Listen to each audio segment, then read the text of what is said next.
तो बस ऐसे ही दोगलों को मिट्टी में मिलाना है, हीरा भाई बोल रहे थे ना।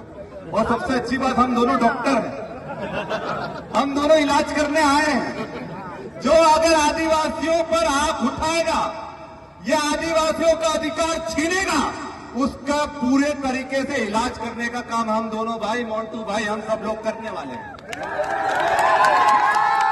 और सबसे बड़ी बात, अगर आज हम यहां खड़े हैं तो हम बिकाऊ नहीं है। एक चीज समझ लेना, बीजेपी वाले क्या करते हैं, जो भी आवाज उठाता है सबसे पहले पैसा दे दो, यही करते ना।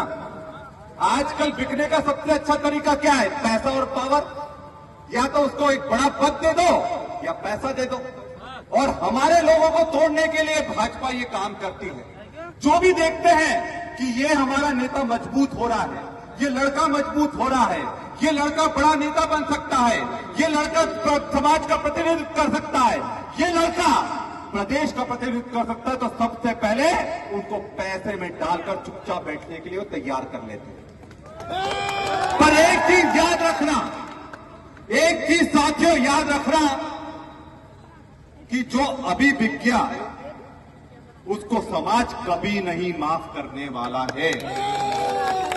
और देखो, जो बिकेगा वो पता तो लगेगा, अभी भले ही थोड़े दिन बाद पता लगे, पर छुपेगा क्या। और एक बार इज्जत गई तो किसी को इज्जत वापस नहीं मिलती है। और एक चीज याद रखना, आज समाज के लिए लड़ने भिड़ने का समय है। डंके की चोट पर लड़ो, डरो मत, क्योंकि जो डर गया, ये भाजपा वाले होंगे, ये भाजपा वाले होंगे, इनको लगता है। नहीं, वो पीन निकल गए थे। कोई बात नहीं। देखो, बात साफ है कि अब लड़ाई हमें पूरी ताकत से लड़ना पड़ेगी। और डरो मत। देखो, प्रदेश में सरकार किसकी है? प्रदेश में सरकार किसकी है? दिल्ली में सरकार किसकी है?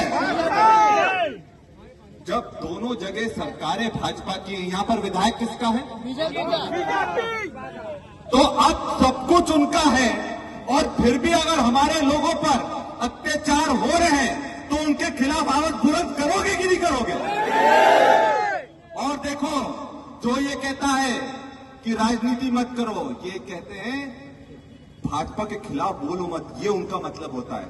भैया, राजनीति में आई तो है लड़ाई लड़ने के लिए, और अगर अपने आदिवासियों के लिए नहीं लड़ाई लड़े तो छोड़ दो राजनीति।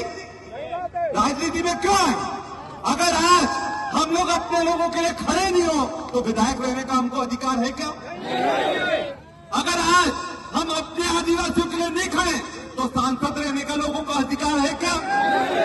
और अगर आदिवासियों के लिए लोग खड़े नहीं रहे तो मुख्यमंत्री रहने का किसी को अधिकार है क्या? नहीं है। तो राजनीति का मतलब यही है कि अपने लोगों के लिए डट कर खड़े रहो, सड़कों पर भी लड़ो, संसद में भी लड़ो, विधानसभा में भी लड़ो। यही राजनीति का असली अर्थ है। और आपको बता दें, राजनीति का मतलब है लोगों के दिलों पर राज करना, वही राजनीति है। जो लोगों के दिलों पर राज करेगा वही राजनीति में बचा रहेगा। और जो लोग बिचौलिया बनकर हमारे अधिकारों को बेचने का काम करेंगे वो थोड़े दिन तक तो रहेंगे, पर उनका इतिहास में कभी नहीं नाम लिखा जाएगा। और साथियों, याद रखना, जो मैं कह रहा हूं बहुत बड़ी बात कह रहा हूं कि इतिहास में संघर्ष करने वालों का नाम लिखा जाता है। इतिहास में संघर्ष करने वालों का नाम लिखा जाता है, तलवे चाटने वालों का इतिहास कभी नहीं लिखा जाता। और इसलिए आज अगर हमारे आदिवासियों पर इस तरह का अत्याचार हो रहा है, उनके घर तोड़े जा रहे हैं, तो भैया वन मंत्री कौन है मुझे बताओ? वन विभाग किसके पास है? मुख्यमंत्री के पास है। किसके अधिकारी किसके अंडर में आते हैं? मुख्यमंत्री के अंडर में आते हैं। तो जब अगर वन विभाग मुख्यमंत्री जी के पास है तो वो मुख्यमंत्री जी को भेजना चाहिए था कि विजय शाह को भेजना चाहिए था? खुद मुख्यमंत्री को आना चाहिए था कि नहीं आना चाहिए था? बस अगर तुम मोबाइल पर बोल दो, बाइट दे दो कि भैया मुझे बहुत पीड़ा हो रही है, अरे भाई पीड़ा हो रही है तो दिखना भी तो चाहिए। अगर दिखेगी नहीं तो पीड़ा कैसे चलेगी? मुख्यमंत्री जी को यहां पर हमारे आदिवासी बहनों के आंसू पोंछने के लिए आना चाहिए था। आज मुझे बताओ, यहां से सांसद कौन है? शिवराज सिंह चौहान। और शिवराज सिंह चौहान केंद्र मंत्री भी हैं। तो जब वो केंद्र मंत्री हैं, तो केंद्र मंत्री रहते हुए अपनी अगर लोकसभा में हमारे आदिवासी भाइयों के आंसू पोंछने वो नहीं आ सकते, उनको मंत्री पद से इस्तीफा दे देना चाहिए। देना चाहिए कि नहीं देना चाहिए? मंत्री पद से इस्तीफा देना चाहिए उनको, क्योंकि उनका अधिकार नहीं है कि अगर हमारे आदिवासियों का घर उजड़ रहा है और वो दिल्ली में बैठे हुए हैं। ऐसा नहीं चलने वाला है।